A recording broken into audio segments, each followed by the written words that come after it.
오늘은 그분은 쉬지 않고 일하신다라는 제목으로 마가복음 1장 14절부터 15절까지 두 구절의 말씀을 살펴보고 그 말씀을 통해서 코로나로 인해 많이 바뀐 그리고 바뀌어가고 있는 우리의 신앙에 한번 적용을 해보려고 합니다.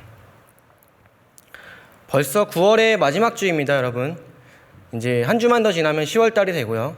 조금만 더 시간이 지나가면 연말을 준비해야만 할 것 같은 느낌이 들어요. 이제 연말 분위기가 나겠죠. 10월이 되면 우리가 코로나 바이러스와 함께 생활을 해온 지 1년 8개월이 되는 시점이 됩니다. 1년 8개월째가 되어갑니다. 코로나로 그동안 많은 것들이 바뀌어 왔고 그리고 아직도 여전히 바뀌어 가고 있습니다. 여전히 정리되지 않은 것들이 많이 널려 있어요. 사회, 경제, 문화, 그리고 우리의 신앙도 마찬가지고요. 우리 일상의 많은 부분들이 아직 자리를 잡지 못한 채 붕 떠 있는 느낌이 들기도 합니다. 오늘의 우리의 상황을 한 단어로 표현해 본다고 한다면 혼란, 혼돈 혹은 표류라고 할 수 있을 것 같아요. 코로나 이전에는 이럴 땐 이렇게 하면 되고 저럴 땐 저렇게 하면 되는 일종의 어떤 기준 같은 것들이 있었는데 코로나 바이러스가 발생한 이후에 우리의 삶과 그리고 우리의 신앙도 어떤 일정한 기준들이 사라진 것만 같습니다. 이럴 땐 이렇게 해야 되고 저럴 땐 저렇게 해야 된다라고 하는 정확한 가이드나 지침 그리고 매뉴얼 같은 것들이 사실은 우리에게 없어요. 그래서 마치 바다 위에 떠서 상황이 흘러가는 대로 표류하고 있는 느낌을 받을 때가 종종 있습니다. 부인할 수 없을 거예요. 근데 이런 상황도 이해가 됩니다. 왜냐하면 지금까지 우리 중에 그 누구도 코로나 바이러스로 인해 일어난 이 상황을 이전에 경험해 본 적이 없기 때문이에요. 우리 모두가 지금 이 상황을 처음 경험하고 그리고 함께 겪어나가고 있는 상황이기 때문입니다. 그래서 더 이해가 되기도 하면서도 안타깝기도 하고 또 한편으로는 답답하면서도 뭔가 탈출구가 있으면 좋겠다라는 생각을 가지게 됩니다. 얼마 전까지만 해도 우리는 백신이 개발이 되면은 코로나가 종식이 되고 이전의 일상으로 돌아갈 수 있을 거라고 생각을 했던 때가 있었습니다. 그런데 백신이 나왔지만 그에 맞게 또 변종 바이러스도 같이 생겨나왔고 사실 지금은 언제 우리가 이전의 일상으로 돌아갈 수 있을지 그리고 이 코로나 바이러스로 인해 시작된 이 상황이 언제 종결될 수 있을지는 사실 아무도 모르는 상황이 되어버렸습니다. 그래서일까요? 정부에서도 위드 코로나를 이야기하고 있죠. 의료 분야에서는 코로나의 종식을 위해서 정말 고군분투하고 있지만 또 한편 반대편에서는 코로나 상황을 통해서 수익을 창출하는 일들을 지속하고 있기도 합니다. 이러한 아이러니한 상황 속에서 우리 모두 일상의 자리를 지켜나가고 있습니다. 하지만 뭔가 답답해요. 언제 이 상황이 끝날지 그리고 내 신앙은 언제쯤 다시 예전처럼 회복될지 언제쯤 우린 다시 오프라인으로 모두가 함께 모여서 예배를 하고 모임을 자유롭게 할 수 있을지 언제가 될지 아무도 모르기 때문에 답답함은 계속되고 있는 것 같아요. 여러분 링반대룽이라는 단어 들어보셨나요? 산악 용어인데요. 이 용어는 악천후 속에서 등반을 지속해야만 하는 상황에서 내가 목표로 한 지점을 딱 보고서는 이쪽이 옳다라고 생각하고 움직이고 있는데 사실은 한 지점을 중심으로 원을 그리며 다시 제자리로 돌아오는 상황을 링반대룽이라고 표현한다고 합니다. 마치 우리의 상황이 딱 이 상황 같아요. 뭔가 열심히 하는데 나아지는 건 없고 계속 제자리로 돌아오는 것만 같은 느낌이 듭니다. 그러면 여러분 저는 이제 목사니까 우리의 신앙에 대해서 한번 얘기해 보겠습니다. 아까 이야기했듯이 벌써 코로나와 함께한 지 2년이 다 돼가는데 여러분 우리의 신앙은 어떻습니까? 여러분의 신앙은 괜찮으십니까? 제가 한번 여쭤볼게요. 여러분들의 신앙은 안녕하십니까? 제가 쏠톤으로 물어봤죠. 안녕하십니까? 라고. 네. 분위기가 많이 가라앉아 있는 것 같아서 네, 좀 한번 웃겨보려고 해봤습니다. 자, 어찌되었든 우리가 한 번은 스스로에게 물어봐야 합니다. 우리의 신앙은 지금 코로나와 함께 2년을 지나오는 동안 내 신앙은 괜찮은가? 지금 이 상태로 그냥 둬도 정말 괜찮나? 한번 이 질문을 던져봐야 합니다. 이 질문을 절대 피해서는 안 됩니다. 스킵하지 마십시오. 불편한 진실이지만 마주해야 하는 상황이에요. 마주해야만 이 상황에서 우리가 벗어날 수 있기 때문입니다. 그 링반대릉이라는 그 상황에서 벗어나기 위한 가장 첫 번째 방법은 무엇이냐면 내가 처한 상황을 정확하게 인식하는 겁니다. 아, 내가 지금 열심히는 하고 있는데 뭔가 내 영혼의 허기를 달래기 위해서 열심히 이것저것 참여하고 정말 열심을 내고 있는데 계속 그 영혼의 허기와 갈증을 채울 수 없고 계속 제자리를 맴돌고 있는 것만 같다면 다시 한번 진단을 해야 됩니다. 아, 내가 지금 이런 상황이구나. 인식하는 게 필요합니다.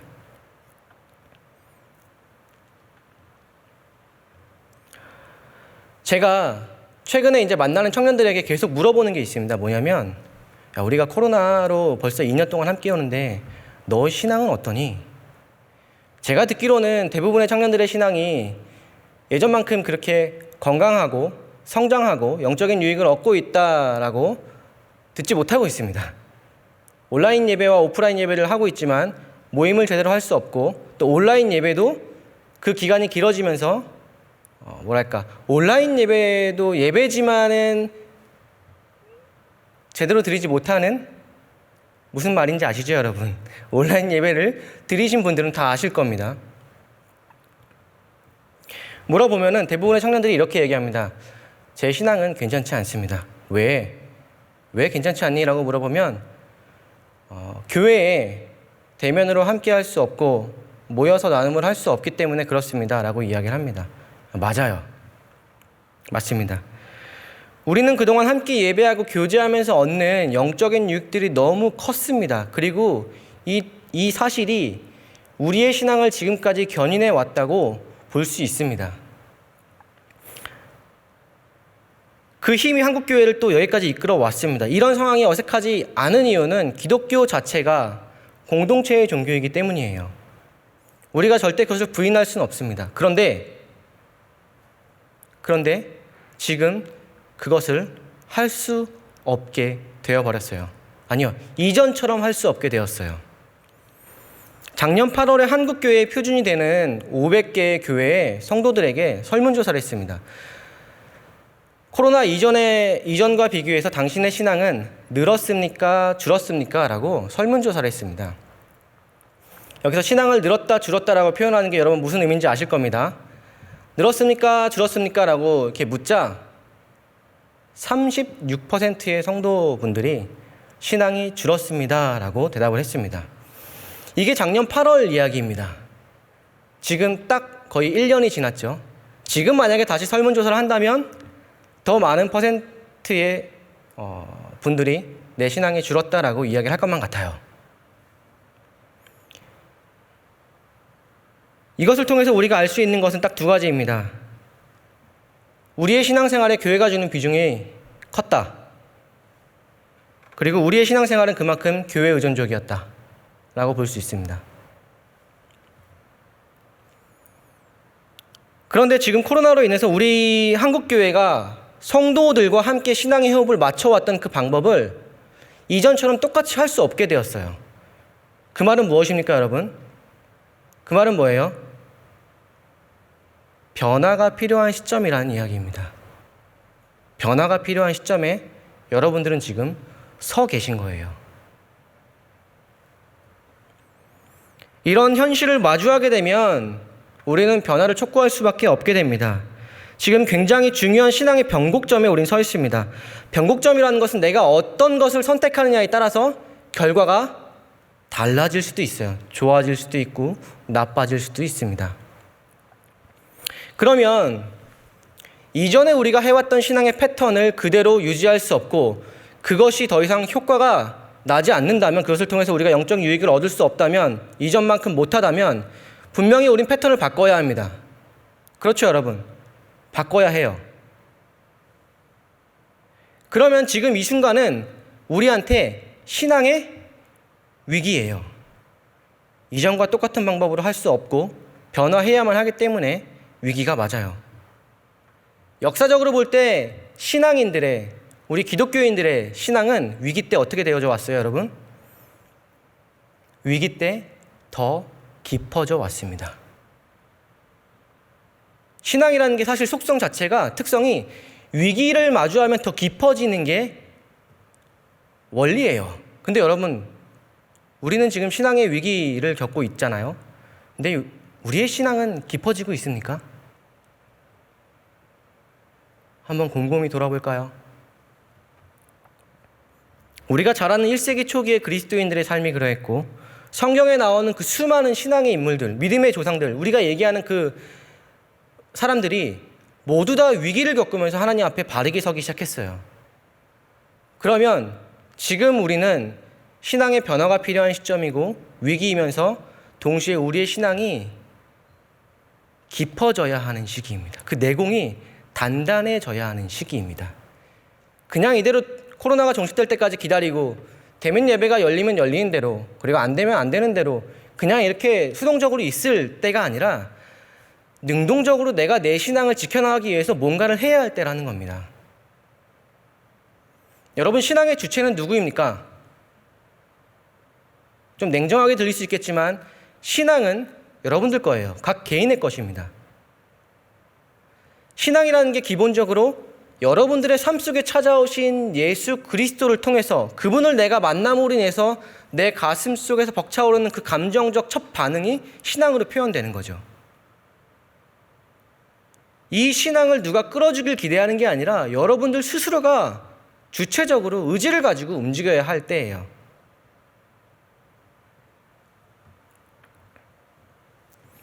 근데 여러분, 위기는 또 뭐죠? 위기는 위대한 기회라고 해요. 이 시기를 통해서 우리의 신앙이 정말로 아버지 앞에, 하나님 앞에 바르게 서고, 그리고 우리가 그동안 가지고 있었던 신앙의 방향과 그런 것들을 다시 재설정하고 재부팅하는 귀한 터닝포인트가 될 수 있습니다. 그런 시간으로 우리가 봐야 합니다. 그러면 이런 변곡점에 서 있는 우리는 무엇을 해야 할까요? 오늘 말씀을 통해서 딱 두 가지를 이야기하려고 합니다. 첫 번째, 우리의 신앙의 방향을 나로 향해 있는 거를 하나님이 너무나도 원하시는 그 하나님의 꿈에 맞춰야 됩니다. 설명을 해드릴게요. 그리고 그것을 위해서 내 삶의 패턴을 만들어 가셔야 됩니다. 자, 우리 볼까요? 성경에도 중요한 변곡점에 서 있는 사람들이 있었습니다. 바로 이스라엘 백성들입니다. 이들에게 하나님께서 오늘 딱 처음 예수 그리스도를 땅에 보내셔가지고 선포하신 메시지가 이거입니다.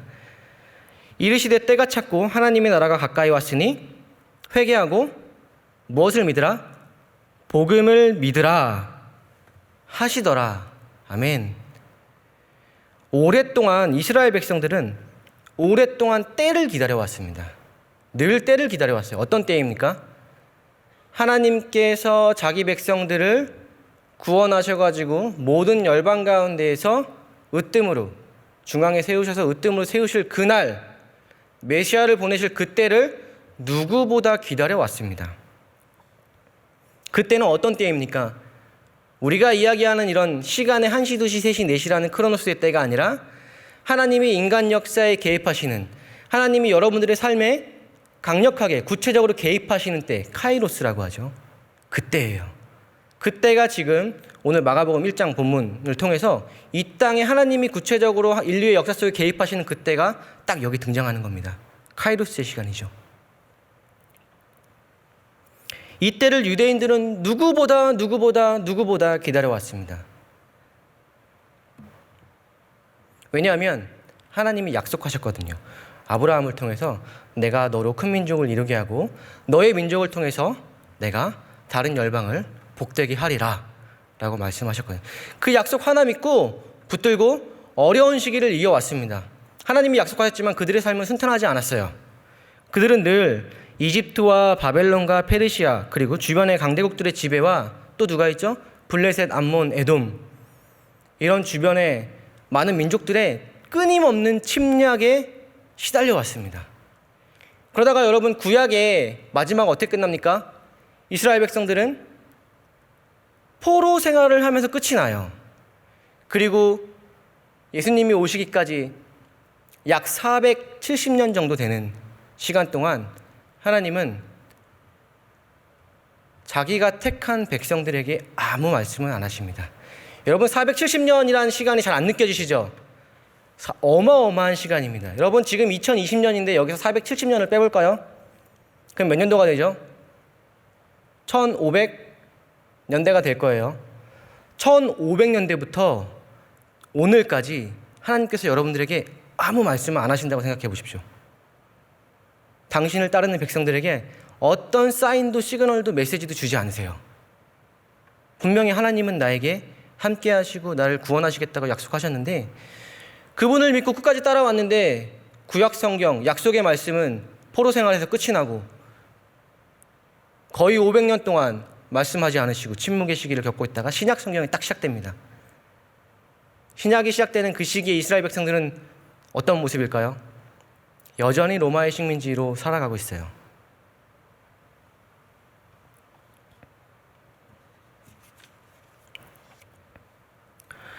이런 생활을 하다 보니 그 어려운 시기 동안, 침묵의 시기 동안 유대인들은 고민하게 됩니다. 하나님은 살아계시는가? 하나님은 과연 우리에게 관심은 있으신가? 아니면 내가 뭘 잘못하고 있는가? 여기서 탈출할 수 있는 방법은 무엇일까? 고민하다가 바리새인들은 내가 경건하지 못했구나. 더 경건해야겠다.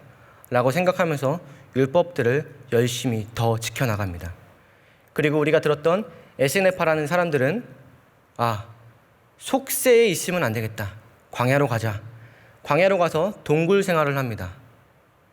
그리고 우리가 흔히 잘 알고 있는 또한 열심 당원이라 불리는 사람들은 이렇게 해서는 안 돼. 그 나라가 오지 않아. 로마의 정부의 요인 정부의 그 인사들을 암살해서 하나님의 나라가 이 땅에 오게 해야겠다라고 그렇게 해서 개혁을 꿈꿉니다. 하지만 그날은 좀처럼 오지 않았어요. 그러다가 예수님께서 이 땅에서 사역을 시작하실 때 처음으로 이 말씀을 하십니다. 때가 찼다.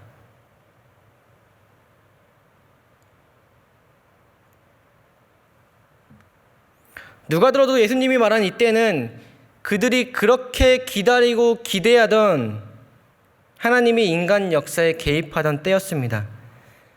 하나님이 이 땅에 직접 개입해야겠다라고 작정하신 하나님의 때였습니다. 하지만 이스라엘 백성들은 대부분 하나님이 인간 역사에 개입하신 그때를 인정하지 않았어요. 왜 그런지 아십니까? 자기들이 원하는 모습의 때가 아니었기 때문이에요. 그 모습으로 그때가 오지 않았기 때문이에요. 여기에 중요한 우리 한 가지 사실을 발견할 수 있습니다. 우리는 종종 채워지지 않는 영혼의 갈증들을 느낍니다. 대면 예배와 대면 모임을 이전만큼 하지 못하는 오늘 같은 시기는 영혼의 목마름이 더 갈증이 강화되는 시기인 것 같아요. 아무리 열심히 노력해도 우리는 또 그 허기를 경험하게 됩니다. 매일같이 반복되는 문제들이죠. 우리가 매일같이 반복되는 이 문제에 넘어지는 이유는 때에 대한 인식이 잘못되었기 때문이에요. 목사님 그게 무슨 말씀이세요? 하나님께서 이 땅에 예수님을 보내시고 깨진 세상과 인간들을 구원하시고자 이 땅에 직접 개입하신 때는 언제예요? 2000년 전이에요. 이미 그 이 땅의 회복과 그리고 그분의 백성을 통해서 하나님 나라의 확장이 시작되었습니다. 시작되었어요, 여러분. 하나님은 코로나라고 해서 지금 쉬고 계시지 않으세요. 지금도 어디선가 누군가의 삶을 통해서 그 하나님 나라의 풍성함과 그 놀라운 역사들을 이어가고 계세요. 근데 여러분, 우리는 대면 예배와 모임을 할 수 없고 코로나라고 해서 우리 신앙이 회복되는 때를 기다리고 있어요. 대면 예배가 열리는 때를 기다리고 있어요, 여러분. 아니요, 여러분. 그때는 시작됐어요, 여러분. 그때는 2000년 전에 시작되었다고요. 우리가 해야 될 거는 수동적으로 그때를 기다리는 게 아니라 시작된 그때를 어떻게 하면 내가 내 삶을 통해서 이뤄갈 수 있을까? 하나님이 이 땅을 향해서 갈망하시는 그 하나님의 꿈, 깨진 세상을 회복시키고자 하시는 예수 그리스도를 이 땅에 보내심으로 그 첫 열매를 통해서 시작하신 그 하나님의 나라를 지금도 하나님은 열어가고 계시고 확장시켜 가시는데, 그 하나님의 꿈에 내가 어떻게 하면 동참할까에 우리의 신앙의 화살표가 중심이 가 있어야 해요.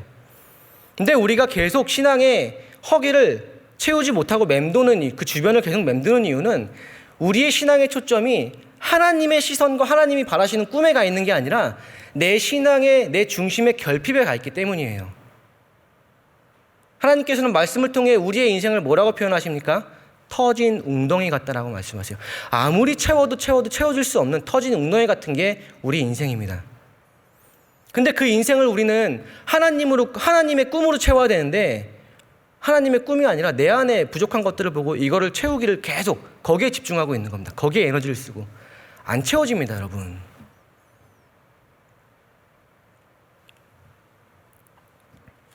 자, 여러분 잘 보세요. 그 다음에 하나님께서 때가 찼다고 하신 다음에 뭐라고 하시냐면, 하나님 나라가 가까이 왔으니 회개하고 뭘 믿으라? 뭘 믿으라고 합니까? 두 글자. 시작. 복음. 복음이 뭡니까, 여러분? 한 단어로 정리해 볼까요? 예수 그리스도가 나를 구원하셨고 지금도 너를 구원하고 계신다. 이게 복음이에요. 예수 그리스도께서 나를 구원하셨다에서 끝나면 반쪽짜리입니다, 여러분. 만약에 예수 그리스도께서 나를 구원하셨다 해서 끝나면 그건 하나님과 나 사이의 신앙으로 그냥 끝나는 거예요. 내가 그리스도의 그 죽음과 부활을 나와 하나님 사이의 개인적인 사이에서 일어난 일들로 제한하는 것밖에 안 돼요. 그거는 기독교가 아닙니다. 복음이 아니에요. 나와 하나님 사이의 개인적인 신앙의 발전과 거기에만 초점을 맞춘다면 기독교보다 좋은 종교들이 훨씬 많습니다. 기본적으로 복음은, 기독교는 나와 하나님과 이웃을 향해 가 있어요. 하나님이, 예수 그리스도께서 나를 구원하셨고 너도 구원하신다에 가야 돼요. 하나님의 시선은 거기 가 있기 때문에 그래요. 복음의 시선이, 복음 자체가 목적이 그거기 때문에 그래요. 내가 아니라 너를 구원하신다, 이 귀한 소식을 너에게도 들려준다, 이게 복음이거든요. 근데 우리는 우리 신앙의 방향을 자꾸 나에게로 잡아요. 나에게 있는 거, 나에게 없는 거, 없는 걸 자꾸 보죠. 결핍된 것들. 기본적으로 우리 신앙의 세팅이 잘못된 거예요. 복음은, 기독교는 본질적으로 하나님과 나와 이 복음을 가지고 타인을 향해 가도록 설계되어 있고, 그것을 통해서 신앙의 풍성함을 누리도록 만들어져 있어요. 근데 우리는 자꾸 그걸 잊고 하나님과 나 사이에서 채워지지 않는 것들을 채우려고만 하는, 여기서 큰 괴리, 문제가 발생하는 거예요. 기독교는, 복음은 종교가 아닙니다, 여러분. 내 신앙의 어떤 수양을 하는 그런 종교가 아니에요. 우리가 그리스도인이라고 하잖아요, 여러분. 그리스도인을, 요즘 사람들은 교회 가면 그리스도인인 줄 알아요. 근데 교회에 다닌다고 해서 그리스도인은 아니잖아요, 여러분. 그쵸? 그리스도인이라는 이름 자체에 들어있는 뜻이 무엇이냐면 내가 예수님처럼 살겠다, 그게 담겨 있는 거잖아요. 예수님이 어떻게 사셨습니까? 죽음과 부활을 통해 우리에게 새 생명을 주셨어요. 첫 열매가 되심으로 세상의 회복을 시작하셨고 우리에게 새 생명을 주셨어요. 그러면 우리가 예수 그리스도를 따르는 그리스도인들이라면, 제자라면 그분처럼 살아야죠. 다른 누군가에게 또 다른 첫 열매가 되는 삶이 우리 신앙의 목적이 되어야 해요. 이거는 여러분, 누군가는 헌신이라고 얘기해요. 근데 저는 헌신이란 표현이 좀 별로 마음에 들지 않습니다. 내가 손해보고 이걸 한다라는 그런 느낌이 있는 것 같아서요. 아니요. 이거는 마땅히 해야 될 일입니다. 좀 세속적으로 표현하면은 이건 투자예요. 하나님께서 이 놀라운 하나님 나라를 이 땅에 임하게 하셨고 확장시켜 나가는 그 일에 나중에 그 하나님이 이 땅에 다시 오셔서 이 모든 것들을 완성하시는 그때를 바라보면서 하는 거라고요. 이게 어떻게 나의 손해와 내가 피해를 보면서 하는 일이 됩니까?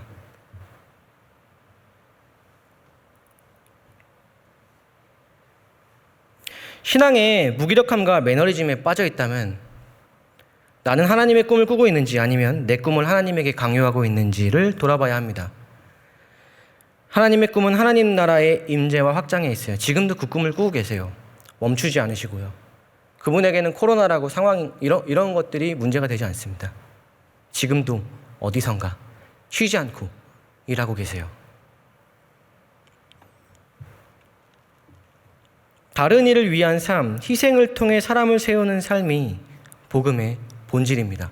그리고 이게 기독교의 매력이에요. 이게 기독교의 매력입니다. 나를 희생해서 누군가를 세우는, 아버지 앞에 세우는 삶. 이걸 빼놓고는 신앙의 풍성함을 누릴 수 없습니다. 여러분, 제가 너무 혼내는 것 같나요? 저는 여러분들이 정말 잘 되길 바라고 그리고 하나님 앞에 바르게 서기를 누구보다 원하는 사람입니다. 사랑하는 여러분, 우리는 지금 한 번도 경험해보지 못한 중요한 지점에 서 있습니다. 그동안 세계 그 어느 교회도 경험해보지 못한 변화의 지점에 서 있어요. 지금은 내 신앙을 진단하고 목표 설정을 다시 해야 될 때입니다. 복음의 본질을 다시 들여다보고 기본기를 탄탄히 해야 될 때예요. 내 꿈이 아니라 하나님의 꿈을 내 신앙에 반영하고 투영해야 될 때입니다. 2000년 전에 예수님으로부터 시작된 그 하나님의 나라가 확장되는 그 하나님의 일에 함께 가슴 설레해야 할 때입니다.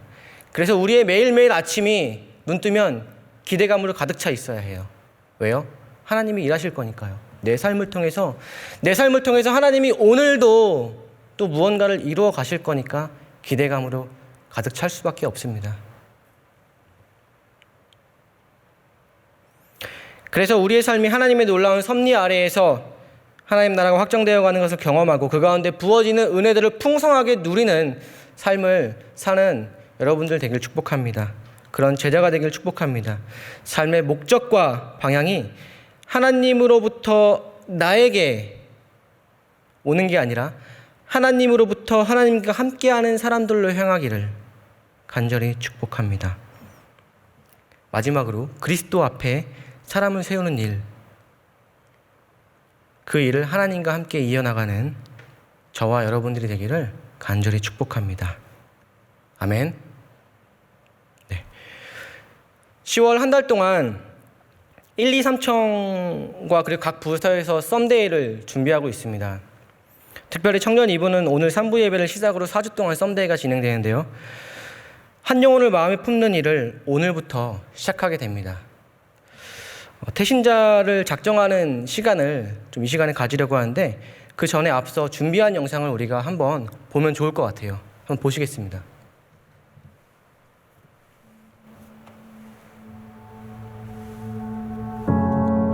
알든 모르든 우리는 하나님과 분리되어 있었습니다. 그것은 우리의 죄 때문입니다. 언젠가는 죽을 수밖에 없는 우리의 삶이 허무하고 의미 없어 보이기도 하죠. 이 허무함이 인생의 잘못된 실수를, 가치 없는 행동을, 또 다른 죄를 선택하게 하기도 합니다. 우리는 영원히 어둠 속에 있을 수밖에 없는 존재가 되었죠.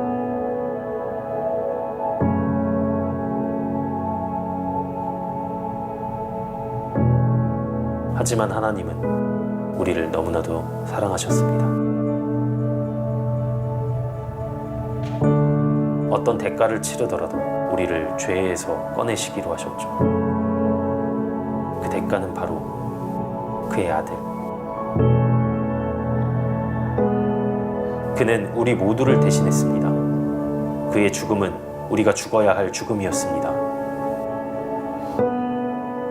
모든 죄를 대신했고 모든 값을 치렀습니다. 그의 죽음은 마치 우리의 삶처럼 허무하고 의미 없어 보였습니다. 하지만 그는 3일 후에 다시 일어납니다. 그는 역사상 처음으로 완전히 죽음으로부터 벗어난 인간이 되었습니다. 그는 바로 예수님입니다. 하나님은 예수님을 통해 우리에게 똑같은 사랑을 주시려고 합니다.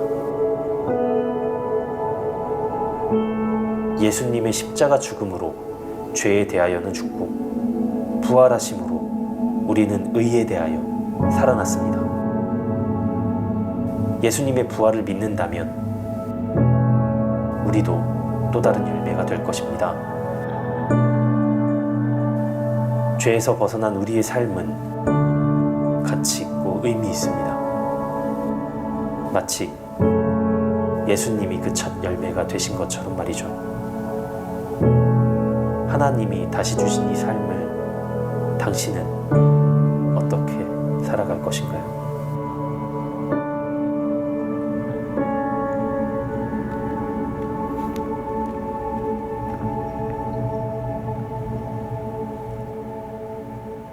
네. 마지막 질문을 스스로에게 던져보면 좋겠습니다. 하나님께서 우리에게 주신 그 삶을, 첫 열매가 되셔서 주신 삶을 여러분들은 어떻게 살아가시겠습니까? 이 시간에는 우리가 그동안 마음에 항상 담고 있었던 하나님 앞에 우리가 함께 나와서 예배드리고 하나님 앞에 같이 찬양하고 하나님의 자녀가 되길 바랬던 분들이 있다면 그 한 분을 마음에 품는 시간을 좀 가지면 좋겠습니다. 특별히 청년 2부는 간사님들을 통해서 공유된 링크가 있고요. 링크에 작성을 해주시면 좋고, 그리고 다른 부서의 분들은 이 시간 마음으로 잠시 한 영혼을 품는 시간을 가져보면 좋겠습니다. 한 3분 정도 시간을 드리겠습니다. 그동안 한번 우리가 깊이 고민하고, 그리고 스스로 또 나는 어떤 삶을 살고 있었는가, 그리고 나는 어떻게 하면은 내 마음에 품은 분들과 함께 하나님 나라의 백성으로 들어갈 수 있을까, 어떻게 하면 내 삶을 통해서 하나님의 꿈이 이루어질 수 있을까를 같이 고민하며 기도하는 시간을 가지면 좋겠습니다. 잠시 시간을 드리겠습니다.